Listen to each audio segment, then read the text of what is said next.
مگر وہ عائشہ سے دستبردار نہیں ہونا چاہتا تھا۔ مگر تم نے اسے جلدی سچ پتہ لگنے پر پکڑوا دیا اور تمہاری بھابھی کی شادی کے بعد اس کا انتقام تم سے دوہرا ہو گیا۔ اس کی ان حرکتوں کی وجہ سے زروان کی ماں آسیہ ملک مزنی کو زروان سے ملنے سے سختی سے منع کرتی ہیں، بلکہ وہ تو بیٹی کے گھر سے باہر نکلنے، تعلیم حاصل کرنے اور کسی بھی قسم کے شوق پالنے کے حق میں نہیں ہیں، کیونکہ انہیں خوف ہے کہ جس طرح کے اس کے بیٹے کے کارنامے ہیں، کہیں دشمنی میں کوئی ان کی بیٹی کو نقصان نہ پہنچا دے۔ ذوالقرنین کی بات پر عشیر ششدر رہ گیا۔ کتنی دیر تک وہ یقین نہ کر سکا۔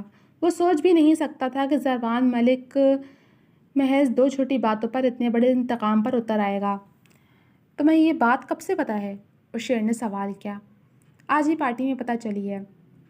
میں نے اتفاق سے اس کی فون کال سن لی تھی۔ میں یقین نہیں کرنا چاہتا تھا کہ دنیا میں زروان نام تو بہت سو کے ہوں گے، لیکن مزنی کا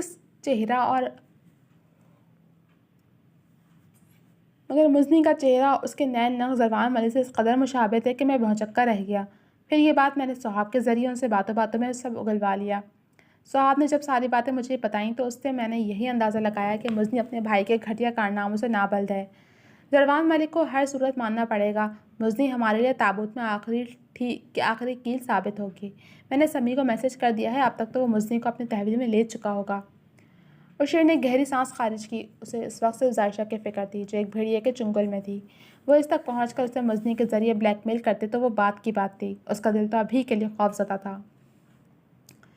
چکراتے سر کے ساتھ اس نے مندی مندی آنکھیں کھولنے کی کوشش کی، جو نشے کے باعث بار بار پلکوں کے بوجھ سے بند ہوئی جا رہی تھیں۔ سر اس قدر بھاری ہو رہا تھا کہ جیسے سر پر اینٹیں رکھ دی ہوں۔ وہ مشکل آنکھیں کھول کر اس نے ارد گرد کا جائزہ لیا تو خود کو وسیع اور اس خوبصورت سے بیڈ روم میں پا کر وہ سرت سے دکھتا سر تھام کر اٹھی۔ دل میں کئی اندیشوں نے سر اٹھایا تھا۔ تیزی سے جہاز سائز بیڈ سے اتر کر اس نے کمرے کا دروازہ کھولنا چاہا، جو شاید نہیں یقیناً باہر سے لاک تھا۔ کمرے میں کوئی کھڑکی، کوئی روشن دان موجود نہ تھا۔ وہ یہاں سے فرار ہونا چاہتی تھی، مگر کمرے کے باہر قدموں کی چاپ سن کر اس کا دل اچھل کر حلق میں آ گیا۔ کلک کی آواز سے دروازہ کھلا اور زروان ملک اپنے پیچھے دروازہ بند کر کے اس کے نزدیک آیا تو وہ سرت سے کئی قدم پیچھے ہوئی اور دوپٹہ خود پر اچھے سے لپیٹا۔ ایک خوف اس کے پورے وجود میں سرایت کر گیا۔ کیسی ہو ڈیئر عائشہ؟ بہت وقت لگا تم تک پہنچنے میں۔ جب تم تک پہنچنا چاہا، تمہارا وہ سو کالڈ مجنون شوہر تمہیں مجھ سے دور لے گیا۔ مگر دیکھو، کہتے ہیں نا کہ جب لگن سچی ہو تو منزل مل ہی جاتی ہے۔ میری منزل تم ہو، مجھے تو تم تک آنا ہی تھا۔ وہ مکرو مسکراہٹ لبوں پر سجائے تالی بجاتا ہوا نزدیک آیا تو عائشہ نے بیڈ سائڈ ٹیبل پر پڑا کانچ کا جگ ہاتھ مار کر نیچے گرا دیا۔ ایک چھناکے کی آواز سے وہ کئی ٹکڑوں میں تقسیم ہو کر فرش پر بکھر گیا۔ دور رہو مجھ سے، پاس آنے کی کوشش بھی مت کرنا۔ تمہیں لگتا ہے کہ عائشہ عشیر اتنی ارزاں ہے کہ اتنی آسانی سے تمہارے ہاتھ لگ جائے گی؟ تو یہ تمہاری بہت بڑی بھول ہے۔ وہ نفرت سے پھنکاری تھی، لہجہ حد درجہ کڑواہٹ لیے ہوئے تھا۔ زروان کا خون کنپٹیوں میں ٹھوکریں مارنے لگا۔ شدید تیش کے عالم میں اس نے عائشہ کی کلائی اپنی مضبوط گرفت میں بے دردی سے جکڑی تو تکلیف سے اس کے لبوں سے سسکاری نکلی۔ دور جانے کی بات مت کرو ڈیئر عائشہ۔ یہ جو اتنی دشمنی میں نے عشیر سے پالی ہے تو وجہ صرف تم ہو، اور میں اتنی آسانی سے تم سے دستبردار ہونے والا نہیں ہوں۔ تم میرے چنگل میں آئی تو خود ہو، مگر جاؤ گی میری مرضی سے، اور میں تمہیں اپنی قید سے رہائی دے دوں گا۔ یہ سوچ تم ذہن سے نکال دو۔ پلان اچھا تھا تمہارا اور اس انسپکٹر کا، مگر وہ کیا ہے نا کہ جہاں اس ASP کی سوچ ختم ہوتی ہے، وہاں سے زروان ملک کی سوچ شروع ہوتی ہے۔ اس کو بالوں سے جکڑ کر وہ جب بولا تو لہجے میں شرارے پھوٹ پڑے تھے۔ عائشہ کا رواں کانپ گیا، مطلب اسے سب پتہ چل گیا تھا۔ مجھ تک پہنچنا اتنا آسان نہیں ہے ڈیئر۔ کچھ ہی دیر میں تمہیں لے کر اس ملک سے فرار ہو جاؤں گا اور عشیر کو تمہیں طلاق دینی پڑے گی۔ بس صورت دیگر تم میرے قبضے میں ہو اور میں تمہارے ساتھ کیا کر سکتا ہوں اس کا اندازہ تو تمہیں بخوبی ہے۔ یاد ہے وہ رات جب تم گھر پر تنہا تھی؟ جی، اگر عشیر بیچ میں نہ آتا تو میں تمہیں اس کے قابل نہ چھوڑتا، مگر وہ تو اسی رات تمہیں اپنا نام لکھوا کر میری ہار کا جشن منانے بیٹھ گیا تھا۔ اس کے ارادوں سے عائشہ کو اپنے ہوا جھنجھناتے محسوس ہوئے۔ خوف سے دل سکڑ گیا۔ وہ عائشہ کو ایک جھٹکے سے چھوڑ کر کمرے کا دروازہ دھاڑ سے بند کر کے نکل گیا۔ عائشہ بیڈ پر اوندھے منہ لیٹ کر تکیہ دبوچے بری طرح سسک اٹھی۔ پلیز ہیلپ می، عشیر مجھے بچا لیں، میں آپ کے بنا نہیں رہ سکتی۔ اس شخص کے عزائم اچھے نہیں ہیں۔ وہ پھوٹ پھوٹ کر روتی تھی۔ رات قطرہ قطرہ سرک رہی تھی۔ ادھر وہ اذیت میں تھی تو دوسری طرف عشیر دوہری اذیت میں تھا۔ زروان نے اپنے بندوں کو یہاں سے فرار ہونے کا الٹیمیٹم جاری کر دیا تھا، ہوائی راستے سے چونکہ خطرہ زیادہ تھا، اسی لیے اس نے فرار کے لیے بحری راستے کا انتخاب کیا تھا۔ پورٹ قاسم سے اس کی روانگی تھی، شپ ریڈی تھا جس میں اس نے عائشہ کو لے کر فرار ہونا تھا۔ اس کی ساری تیاریاں مکمل تھیں۔ اس نے اپنے بندوں کے ذریعے اپنا سارا قیمتی سامان شپ میں پہلے ہی رکھوا دیا تھا۔ اب صرف اسے عائشہ کو یہاں سے لے کر فرار ہونا تھا، جو کہ اتنا آسان نہیں تھا۔ جگہ جگہ چیک پوسٹ اور ناکہ بندی کی خبریں اس تک پہنچ گئی تھیں۔ وہ پیچ و تاب کھا کر رہ گیا تھا۔ اس نے دوبارہ عائشہ کے کمرے میں قدم رکھا تو وہ جو تکے میں منہ دیے اوپر والے سے اپنی عزت و جان کی سلامتی کے لیے دعا گو تھی۔ قدموں کی چاپ اور دروازہ کھلنے کی آواز پر سیدھی ہوئی اور زروان ملک کو دیکھ کر آنسو رخساروں سے بے دردی سے رگڑے۔ خوف سے پتلیاں سکڑ گئیں، نہ معلوم اب وہ کیا کرنے والا تھا۔ تم کیوں آئے ہو یہاں؟ خدا کے لیے مجھے چھوڑ دو، جانے دو مجھے، میں کسی کی بہن ہوں۔ کیا تمہاری کوئی بہن نہیں ہے؟ سوچو، اگر کوئی اسے اغوا کر لے تو کیسا لگے گا تمہیں؟ وہ تڑپ تڑپ کر دہائی دینے لگی تو اس کی باتوں پر لمحے بھر کو زروان ملک کی آنکھوں میں مزنی کا چہرہ لہرا گیا۔ چپ، ایک دم چپ۔ وہ اتنی زور سے دھاڑا تھا کہ عائشہ سہم کر کے قدم پیچھے ہوئی تھی۔ زروان ملک نے جیب سے بے ہوشی کا انجیکشن نکالا۔ عائشہ کی آنکھیں پھٹ گئیں۔ اس سے قبل کہ وہ کچھ کہتی یا مزاحمت کرتی، اس نے چیتے کی تیزی سے اسے قابو کر کے انجیکشن اس کے بازو میں پیوست کر دیا تھا۔ چند لمحوں میں وہ ہوش و خرد سے بیگانہ ہو کر لہرا کر بیڈ پر گری تھی۔ زروان ملک نے اسے اچھی طرح چادر میں لپیٹا اور فرنٹ سیٹ پر بٹھا دیا۔ چیک پوسٹ پر گاڑیوں کی لمبی قطاریں لگی ہوئی تھیں۔ پولیس کی بھاری نفری گاڑیوں کو بھرپور طریقے سے چیک کر رہی تھی۔ وہ کوس رہا تھا اس وقت جب اس نے اس شاعرہ کی راہ لی۔ وہ اتنی آسانی سے منزل کے نزدیک پہنچ کر شکست نہیں پا سکتا تھا۔ اس نے منصوبہ بنا لیا تھا کہ جیسے ہی اس کی گاڑی کو چیک کرنے کے لیے روکا جائے گا، وہ ناکے پر رکنے کے بجائے گاڑی فل اسپیڈ میں بھگا دے گا، اور ہوا بھی ایسے ہی۔ جیسے ہی حوالدار نے اسٹک سے اس کا شیشہ بجا کر نیچے کرنے کو کہا تو اس نے لب سختی سے بھینچے اور ناکے کو دیکھا، جو اس وقت دوسری طرف سے موٹر سائیکل سوار کو چیک کرنے کے بعد کھول دیا گیا تھا۔ اس نے موقع کا فائدہ اٹھا کر گاڑی فل اسپیڈ پر ڈال دی۔ پوری پولیس فورس الرٹ ہو گئی اور عجیب دھکم پیر مچ گئی۔ کئی گاڑیاں اس کے تعاقب میں نکلی تھیں۔ اوہ شٹ! ذوالقرنین پوری قوت سے چیخا تھا۔ کیا ہوا ذوالقرنین؟ بتاؤ مجھے۔ اس شیر نے اس کا بازو سختی سے دبوچا۔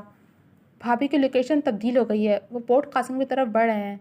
اس نے گاڑی کی سپیڈ بڑھاتے ہی ٹرن لیا اور گاڑی زروان ملک کے پیچھے لگا دی۔ وہ اس کے بے حد قریب تھے، وہ اس بات سے لا علم تھا۔ پورٹ پہنچتے ہی وہ تیزی سے عائشہ کی طرف بڑھا جو دھیرے دھیرے ہوش میں آ رہی تھی۔ ایک ہاتھ سے اس کا بازو دبوچے وہ دوسرے ہاتھ سے چوکنا انداز میں ریوالور ہاتھ میں لیے تیزی سے پورٹ پر لگی شپ کی جانب بڑھ رہا تھا، جب عین اس کی گاڑی کے پیچھے ذوالقرنین نے جیپ روکی۔ وہ اور ارچے جمپ لگا کر جیپ سے اترے اور گن ہاتھ میں لیے سرعت سے اس کے پیچھے لپکے تھے۔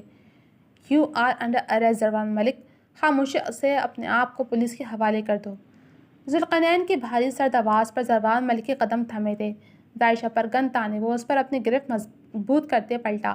اس کے گرفت میں پھڑپڑاتی عائشہ کو دیکھ اور شیر نے مٹھیاں بھینچ لیں۔ اس کی سوجی آنکھوں اور بکھرے بالوں اور سراپے پر نگاہ کرتے اس کی شریانیں پھٹنے لگی تھیں۔ وہ سرعت سے عائشہ کی جانب لپکنے کو تھا جب زروان ملک نے ہوائی فائر کر کے اس کے قدموں کو زنجیر کیا تھا۔ عائشہ کی فلک شگاف چیخ نکلی تھی۔ اپنے قدم وہیں روک لو شیر، ورنہ تمہاری یہ حسین چڑیا جس میں تمہاری جان بستی ہے، اس کا بھیجا اڑانے میں سیکنڈ کی بھی تاخیر نہیں کروں گا۔ شیطانی قہقہ لگاتے وہ آخر میں خطرناک حد تک سنجیدہ ہوا تھا۔ عائشہ کو چھوڑ دے زروان، کہ اگر سے خروش بھی آئی تو بدلے میں تجھے بہت بھاری تاوان دینا پڑے گا۔ وہ ضبط کھوتے دھاڑا تھا۔ بے وقوف سمجھا ہوا ہے جو منزل پر آ کر پلٹ جاؤں؟ اب تو اس کے زندہ رہنے کی ایک ہی شرط ہے کہ تو ابھی اسی وقت اسے طلاق دے تاکہ میں اس کی جان بخش دوں۔ بصورت دیگر یا تو یہ 6 کی 6 گولیاں اس کے دماغ کے آر پار ہوں گی، یا پھر یہ اس سیاہ رات میں گہرا سمندر تیری محبوبہ کو نکل لے گا۔ ویسے کیسے لگے گا اگر میں تیری بیوی کو یہاں سے دھکا دے دوں تو؟ وہ شیر کو خبردار کرتا عائشہ کو پکڑ کر ریلنگ کے پاس لے آیا اور اسے پیچھے دھکیل کر ذرا سا ٹریلر دکھایا تو خوف سے عائشہ کے رونے میں اضافہ ہوا۔ وہیں اور شیر غصہ اشتعال میں چیخا تھا۔ یو باسٹرڈ، چھوڑ عائشہ کو۔ قدم وہیں روک لو شیر، ورنہ یہ تو محض ٹریلر تھا، فلم تو ابھی باقی ہے۔ تم شرافت سے میرا پیچھا چھوڑ دو اور مجھے یہاں سے جانے دو، ورنہ میں اسے اڑا کر رکھ دوں گا۔ عائشہ کو اپنی گرفت میں لیتے وہ خوفناک ترین لہجے میں تنبیہ کرنے لگا۔ وہ بری طرح سسک رہی تھی اور شیر نے کربناک انداز میں بے بس سے انداز میں مٹھیاں بھیج کر گن پر گرفت مضبوط کی۔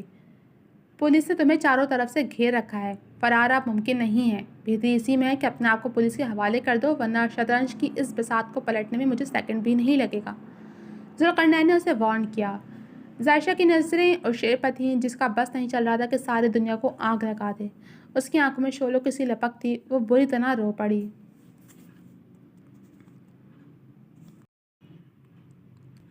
ان گیدڑ بھپکیوں سے نہیں ڈرنے والا میں، میرا اور اپنا وقت ضائع مت کرو اور مجھے جانے دو۔ زروان نے گدی سے ظاہشہ کے بال دبوچ کر ریوالور کا رخ اس کی طرف کیا اور شیر کی رگ رگ میں شعلے دہک اٹھے۔ زروان ملک، تمہاری بہن اس وقت پولیس کی حراست میں ہے۔ خود کو سرنڈر کر کے میری بہن کو میرے حوالے کر دو، ورنہ مجھے بھی زینب کو اس گہرے سمندر میں دھکا دینے میں زیادہ وقت نہیں لگے گا۔ سمی کی جیپ دھول اڑاتی ہوئی ادھر پہنچی تھی اور وہ جمپ لگا کر چیتے کی تیزی سے نیچے اترا اور پچھلی سیٹ پر غم سے نڈھال مزنی کی ہتھ کڑی تھام کر اسے زبردستی گھسیٹتا ہوا وہاں لایا تھا، اور اس کی چنگھاڑتی سرد آواز پر زروان ملک زلزلوں کی زد میں آ گیا تھا۔ سمی نے مزنی کو کنارے پر کھڑا کیا ہوا تھا اور سختی سے اس کی ہتھ کڑی تھامی ہوئی تھی کہ اس طرف ریلنگ یا کوئی سہارا نہیں تھا۔ ذرا سا توازن بگڑتا تو وہ سیدھا نیچے سمندر میں جا گرتی۔ تمہاری ہمت کیسے ہوئی میری بہن تک پہنچنے کی؟ چھوڑو اسے، اس سب میں اسے انوالو مت کرو، وہ بے قصور اور معصوم ہے۔ وہ بے بسی سے چیخا۔ مزنی کا رویا رویا چہرہ، غم سے نڈھال وجود، بکھرے بال اور شکوہ کرتی آنکھوں نے اسے پورے قد سے زمین بوس کر دیا تھا۔ تم میری بہن میرے حوالے کر دو زروان ملک، میں تمہاری بہن تمہارے حوالے کر دوں گا۔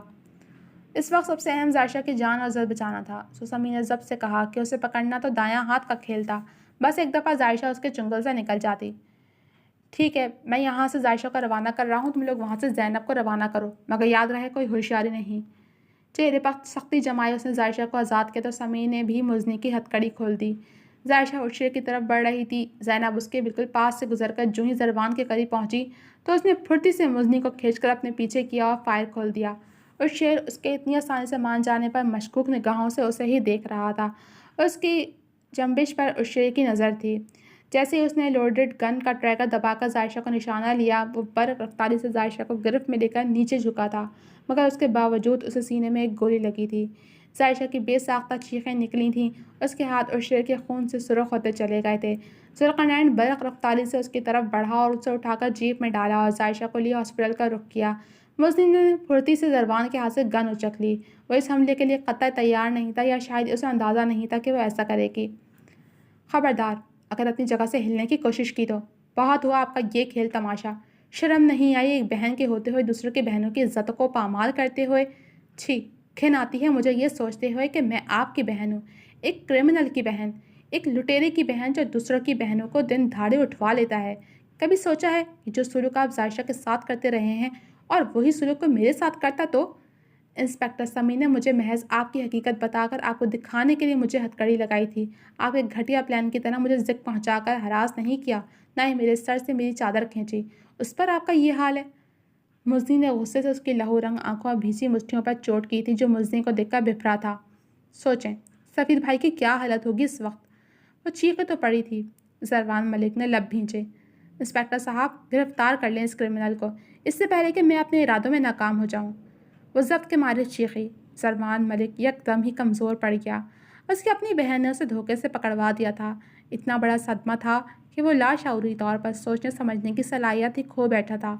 اس نے سرنڈر کر دیا تھا اور جیسے ہی اسے پولیس نے ہتھکڑی لگا کر وین میں بٹھایا، وہ وہیں گھٹنوں کے بل گر کر چہرہ ہاتھوں میں چھپائے پھوٹ پھوٹ کر رو دی۔